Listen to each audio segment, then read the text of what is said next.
Hello, beautiful being. Thank you for pressing play. Thank you for being with me right here, right now. Welcome to episode number 16 of the Adopt Yourself podcast. I am truly so honored to be here again to share more space with you, and I'm quite just surprised at myself that I managed to record 16 solo episodes to kick off this podcast. And I am so excited to have my first guest on. In the next episode, I might launch it in a few days. And honestly, thank you for your patience with this. The timing between these two episodes, it's been like a week and a half or so.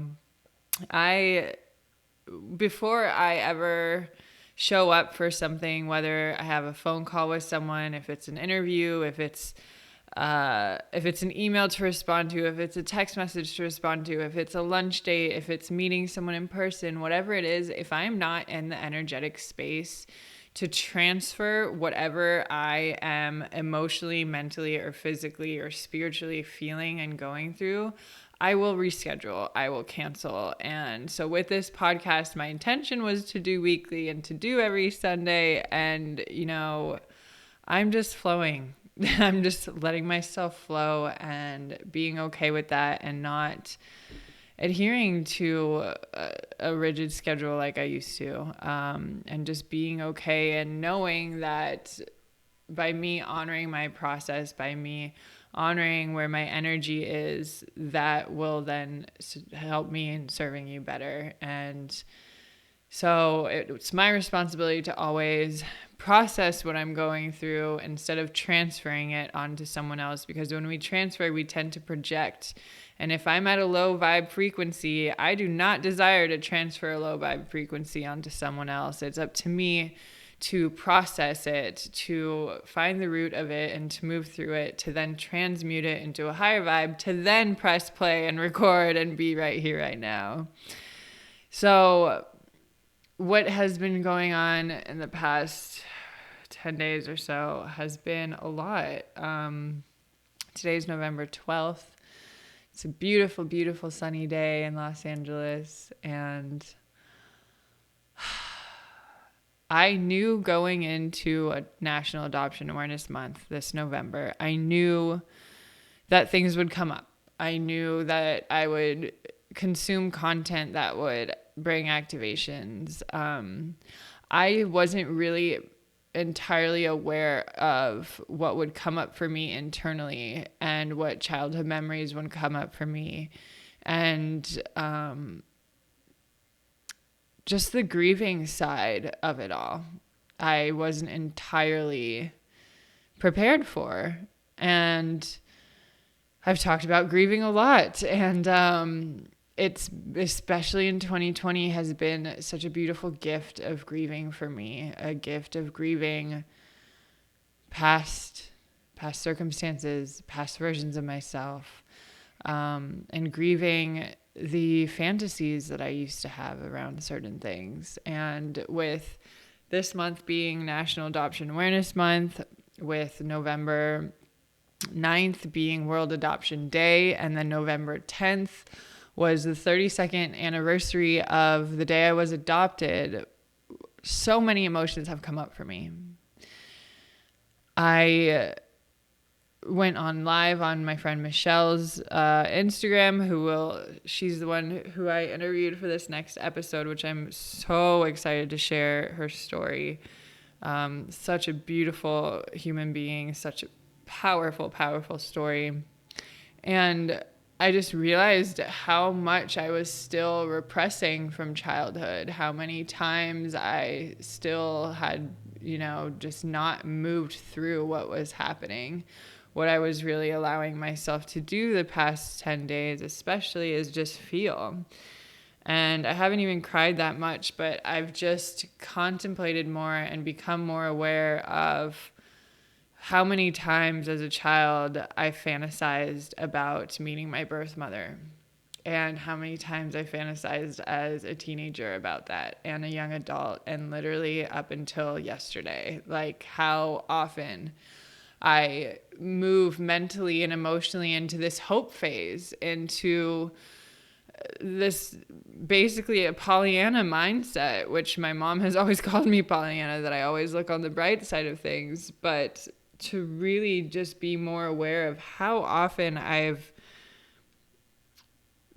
tried manifesting the fantasy, tried manifesting the hope phase, whatever it has been. And a lot of that is me trying to control situations and situations that I'm powerless over.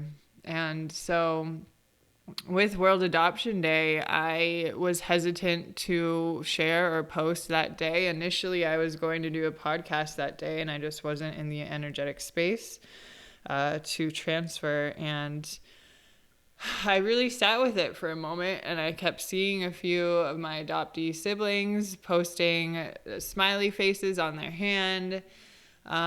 Because that's, I guess, I'm not sure what year it started, but there was an organization that started having everyone write a little smiley face on their hand and I guess say how happy they are to be adopted. And I remember seeing it last year, and last year I don't think I participated, but I remember thinking, why am I going to write a happy face? Like, life isn't always happy. Being adopted isn't always, like, it's not always a happy thing. And so I wrote just like a straight line across on the face I drew on my hand. And when I shared this post, I got much more feedback than I have on any other posts that I've shared surrounding how I feel about adoption. So I feel called to read it, especially since I have been moving through. The day after that was the 32nd anniversary of my adoption day, which brought me so much joy to look at the photos of my entire family being in the judge's chambers. My entire family was there on my adoption day. My aunt, my cousins, both sides of my grandparents. Like, it's so beautiful that my whole family was there. And now here are the tears. And it's such I've said it multiple times before, and I'll keep saying it. Adoption is the most beautifully painful gift. It is so beautiful, and it is so painful at the same time, because there's so much trauma attached. There's so much grieving attached. One family becomes a family while another one is ripped apart.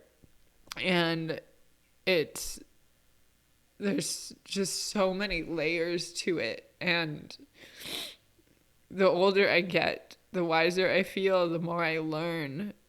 That's when I really become more aware of my behavior patterns, of so many reasons behind why I would show up the way I showed up at different times in my life in relationships with others. And so much of it is related to the trauma of adoption. And it's such like I said, it's such a beautiful gift. And the trauma management side needs to be talked about. The mental health side needs to be talked about. There needs to be more awareness around these things, especially for adoptees themselves and especially for birth parents, because I cannot even imagine what it must feel like to hold someone in your body for 9 months and then never see that person again. And that is a trauma. And so I have just felt quite activated this past 12 days, especially with seeing so much glamorization of adoption. And I say glamorization because I see adoptive parents on YouTube or on social media telling the stories of their adopted children when their children aren't even old enough to decide for themselves, one, how they feel, two, if they even want their stories to be shared. And I felt very activated by that. And I say activated instead of triggered just to be more trauma informed. I prefer activated. But when I say activated, I'm referring to the same definition of what a trigger is. And basically what happened with me is that I felt a little bit choked up in my throat. And I felt like I needed to speak up for these children. And I felt like I needed to do something to protect them, to stand up for them against their own parents. And where would that even get anyone? And at the same time, I realized it was because I wasn't able to voice how I felt for so many years. I wasn't able or safe within my own body, safe within my own self, to have the courage and confidence to share how I felt, and to now see children in positions where their stories are being shared with the world.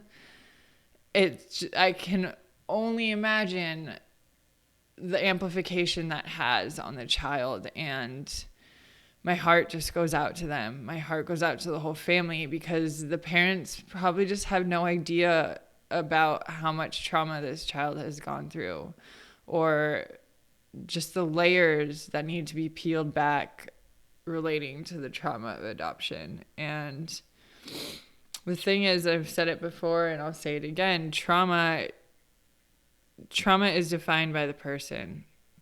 Just because I felt that my adoption had trauma to it doesn't mean every adoptee feels that way. And I believe I might have brought this up on the last episode. But the best example of trauma for me, of how the person themselves is the only person who can identify if an experience is traumatic, is the person. And so is the person themselves. I just spoke in a circle.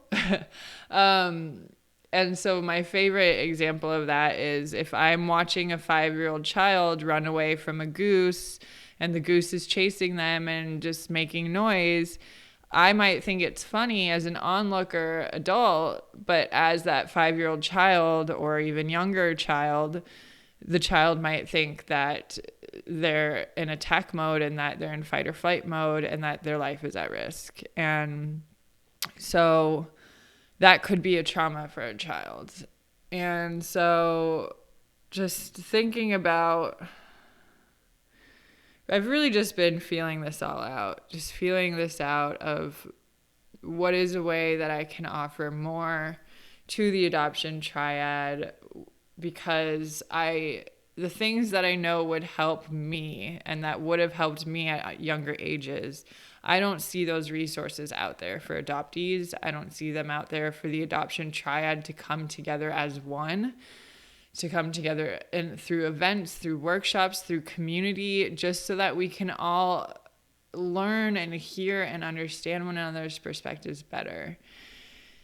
And so I wrote this post the other day on World Adoption Day to shine a little bit of a light on how I feel, and I'll just be sharing much, much more coming up. In upcoming episodes, I'm going to dive deeper into trauma and trauma management, as well as trauma-based mind control. I'll also be sharing many more self-healer tools with those, especially through the trauma management side, and different ways to become more aware when you're starting to get into an activation or a trigger. Like, there are little lead up points that you can become more aware of as you go. And so I'm excited to be sharing more about that. So this was my post from a few days ago on World Adoption Day. World Adoption Day is an opportunity for us to shine a light on the perspectives of adoption from all three sides of the adoption triad: the adoptees, the birth parents, and the adoptive parents, while we also share more awareness around the fact that adoption can be a traumatic experience for the adoptee, which isn't always reflected or lived in rainbows and butterflies the way the adoption industry may have you think it is. You might see others posting smiley faces on their hands today. That's not me. I chose a more neutral face because adoption and the life of an adoptee isn't always happy and glamorous. It has its ups and downs, its ebbs and flows. It has a lot of faults and a lot of trauma as well. I have mixed feelings about the way our society celebrates adoption, as I feel that adoption is still being glamorized without adoptees' voices being amplified, without us finding better solutions to our foster care system, and without us co-creating more resources easily available for what happens post-adoption, which includes the healing, grieving, and trauma management side of adoption that all sides of the adoption triad experience. Adoptees are 4 times more likely to be challenged with addictions and 4 times more likely to commit suicide than non-adoptees. Oh, I have full body chills. Every time I read or feel that or hear that stat, I just immediately start crying almost every single time. I pray that my offerings and efforts in this life are able to change those statistics and provide more spaces for adoptees to know that they are not alone and that healing is possible. I began offering one-on-one coaching for adoptees and started hosting our adoptee healing and support group over a year ago because I saw a lack of mental health and healing resources for adoptees, resources that I knew would have benefited and supported me throughout my entire life. So I created them and I continue to grow them as best as I energetically can. I seek more co-creation and collaboration with adoptees and all members of our adoption triad so that we can provide greater resources for one another and so that we can listen, learn, and heal in relationships with each other. I pray that all adoptees find the support they need and that our voices be amplified so that our learnings can help future adoptees have less struggles and challenges. Thank you for seeing me. I love you.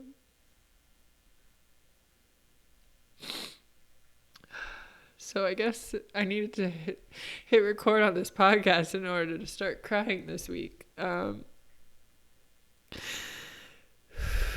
Just honoring the flow, just honoring the tears.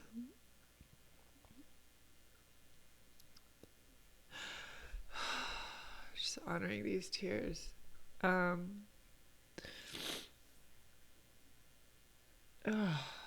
Is such a funny space filler, as humans do.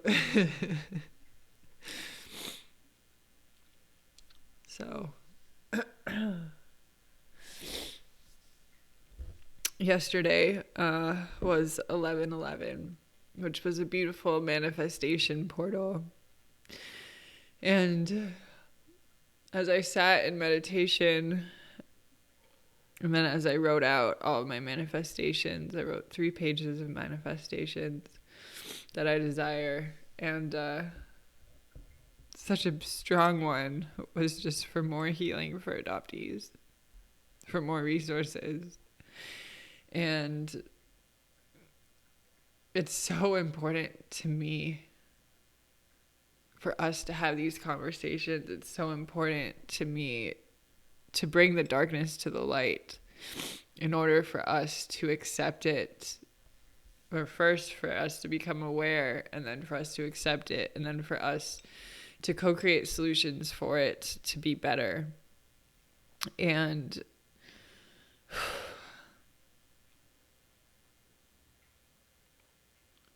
I don't think I've met an adoptee that hasn't had an issue with depression before. And I don't think I've met an adoptee that doesn't strive for perfectionism or doesn't have challenges around codependency and deep fear of abandonment and questioning self-worth and identity crisis and all of these things that every single one of us are the most resilient people I've ever met.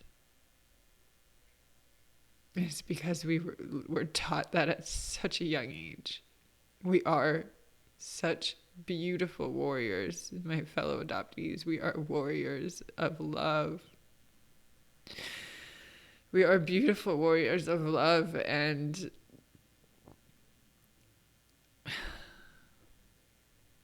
I just know, I just have this huge feeling in my body and in my spirit that something really big and beautiful is being co-created now. It's just not yet here. And I have been envisioning these beautiful moments for us to be together, in person, as adoptees, adoptee retreats, adoptee woke shops. And I say woke shops instead of workshops because they're not about work. They're about woke. They're about becoming more aware and more awake to ourselves and to others. And I have been having these visions and these downloads and meditation about really bringing together all sides of the triad. Because in the past year, what I have felt, what I have seen, what I have heard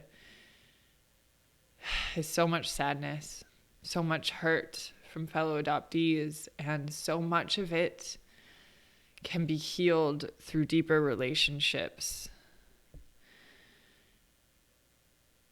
And it must start with us choosing to adopt ourselves, choosing to heal ourselves, choosing to let ourselves become aware of how we really feel about everything.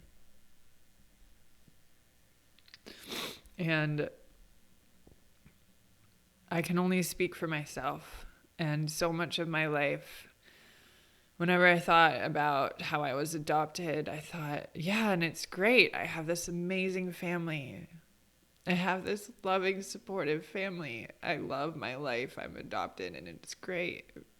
And that's also what I was told. And so that's what I felt.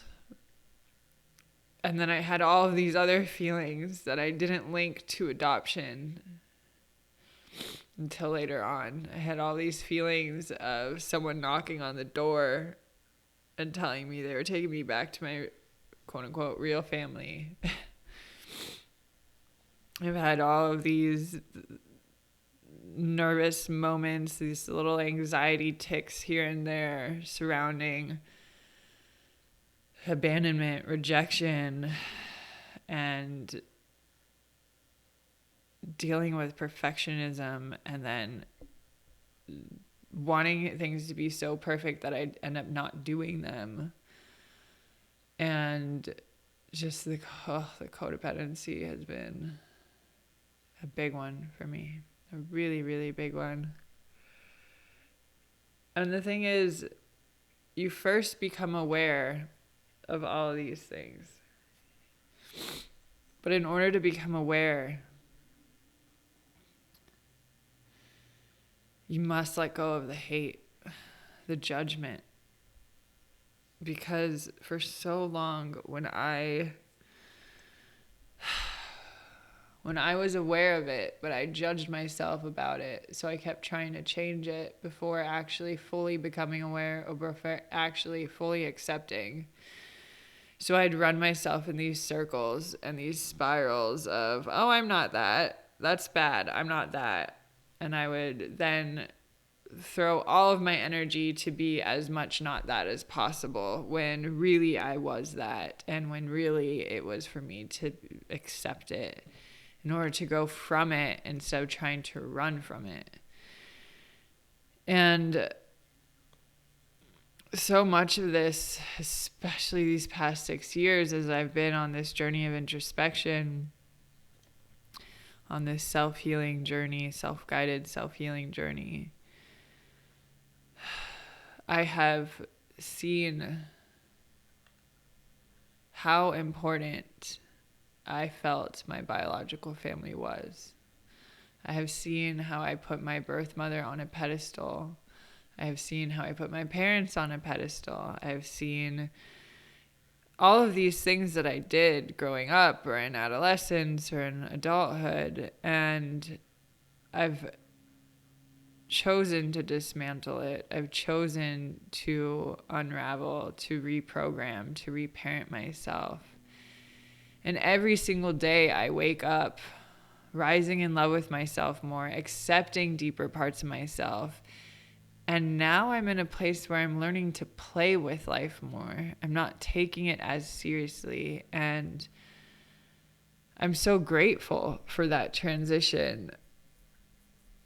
And at the same time, I just want to grab everyone's hand and say, come join me. Come join me. It gets easier. It gets better. It gets more fun. Ease and grace. You can heal through ease and grace. I didn't choose that because I didn't believe that I could heal through ease and grace, but you can heal through ease and grace. You can learn from laughter. You can learn through joy. You can learn from love. And I just feel so many feelings this past week. But that for any fellow adoptee out there, it's okay to celebrate and to grieve your adoption day and your adoption in general. It's okay to have completely polar opposite feelings surrounding being adopted, surrounding adoption, surrounding other adoptees, adoptive parents, birth parents. Like, there are so many times in my days where I almost feel like I'm not bipolar, but I have bipolar emotional moments surrounding how I feel around adoption, around being adopted.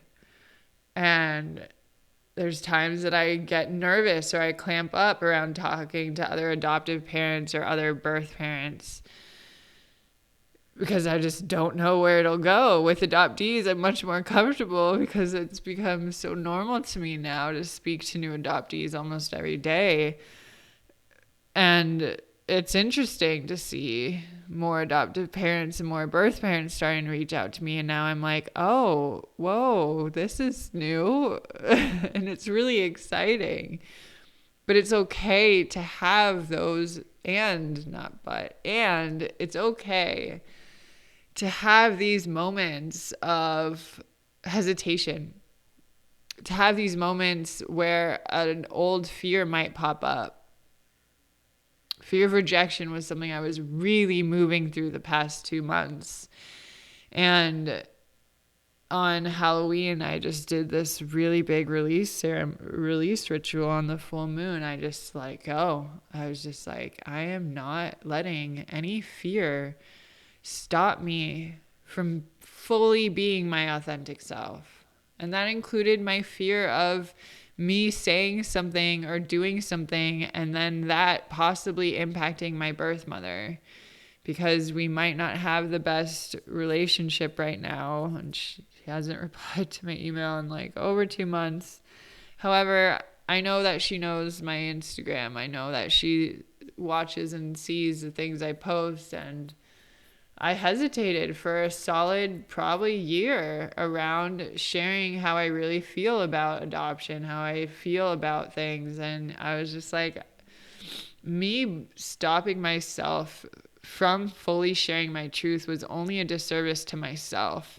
And a disservice to myself is then a disservice to anyone else in my life. And so every day I promise myself I'm going to be my full authentic self and stay spirit-led and heart-driven in doing so, and guided by Christ consciousness. However, it's okay to have these moments, to have these little hiccups, to have these little hesitations, these little fears. And it's okay to be human. And I was really embracing my humanness this week. I was really embracing my perfectionism and my laziness all together this week with getting on here and pressing play and recording. And that's okay, because that's what it was. That's what it is. And that's the authenticness of life. We don't need to play in these timelines or paradigms of, oh, well, if you're working or if you're doing this, it should look like this. Create your own path. Honor your own path. And if this week has taught me anything, it's really to truly just listen to and honor your emotions, especially during National Adoption Awareness Month. And I'm going to wrap this up in a moment here. The other things that have been coming up, and I don't recall if I shared this on the last podcast or if I just said it live on social media. Gotcha day. Gotcha day is like actually a thing in the adoption community, and it irritates me. I'm not a dog. I'm not a cat. Like I'm not a pet. I'm a human being. So is your child. And like I get that we're now like in an age of like social media, hashtags, lingo, blah blah blah. And like let's just come back to humanness and to heart and not play in these like millennial type of hashtag worlds. Gotcha day sounds so insensitive to me. It just sounds like it was so easy. Like I just grabbed you and there you are. Oh, you're right there. I'm just going to grab you off the street. Okay, you're my daughter now. And it's just like, I know how challenging it is to actually adopt a child. I mean, I don't personally know, but I've heard stories. And from an adoptee's perspective, it's like, no, that's my adoption day. That's the day I was adopted. That's the day we all legally became a family. That's not a gotcha day. You don't got me. And it also plays into my whole just challenge I have with ownership. Anything being mine. None of this is mine. It's all borrowed. This body, I call it mine, but it's borrowed. It's of the earth. So to say, got you, you're mine. You're not mine. You're in my life. We're both co-creating these moments together, but no one has ownership over it. The only ownership over anything is what God has, what Spirit has, what the universe has, and what earth has. We're all children of the earth. We're all children of God, and none of us own anyone else. So those are just my thoughts on Gotcha Day. Gotcha Day, and I'm excited to be collaborating more with a beautiful organization called I'm Adopted, and I'll be sharing much more. I'll most likely be interviewing my client and friend Daria in upcoming episodes, as well as Alex, who is the founder of I'm Adopted, and we're going to be talking about the glamorization of adoption tomorrow. So it'll probably be airing on social media in the next few days. And what else has been coming up? Just letting myself grieve. I grieved a little bit on this podcast episode. So thank you for listening. Thank you for witnessing me.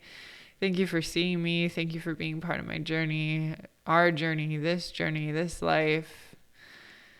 This life, we chose a very interesting time to incarnate, didn't we, friends? And just, that's also been what's been quite emotional for me the past week or so, is really seeing the impact this election has had on my loved ones. And see, there I am saying my again, had on loved ones. And that none of us are in control regarding the election. We're all powerless over it. We're all powerless over what might play out in the months to come. And how can we better our well-being while it's happening? How can we come back to the earth? How can we drink more water, eat more nourishing food, cook more? How can we move our bodies more, sleep more? How can we nourish ourselves instead of pouring our energy and throwing our power and giving our power away to something that's only going to drain us? And so it was quite challenging for me to watch so many loved ones on big roller coasters, big emotional roller coasters this past week or so. And just me staying anchored in. Whatever happens, happens. It's out of my control, and I accept it as it is. So,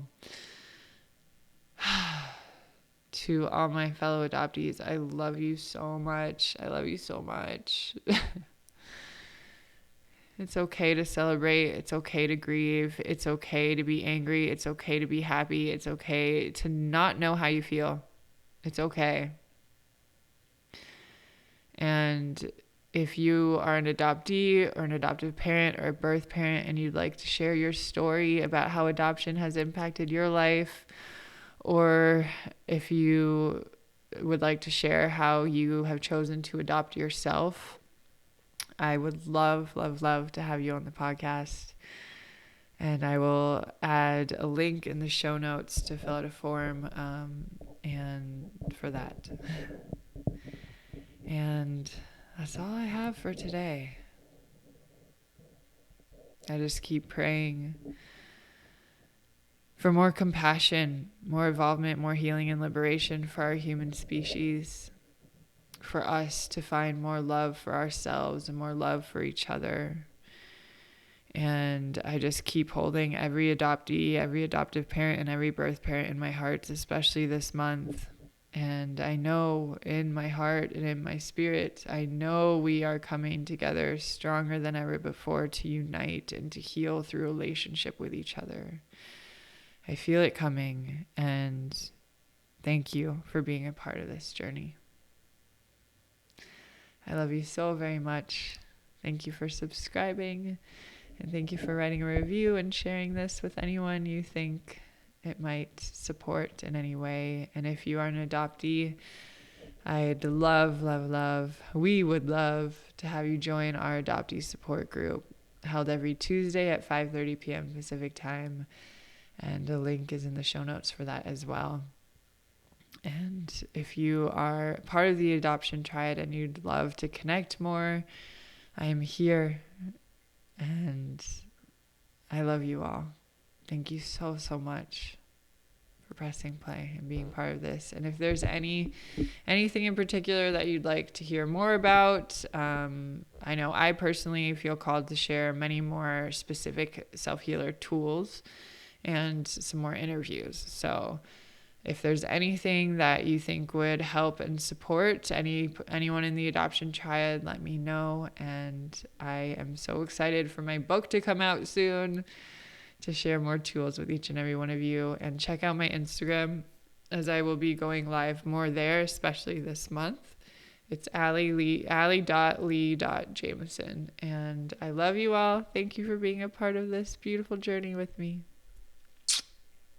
Many, many blessings to you and your loved ones. May you be happy, healthy, safe, and live with ease. I love you.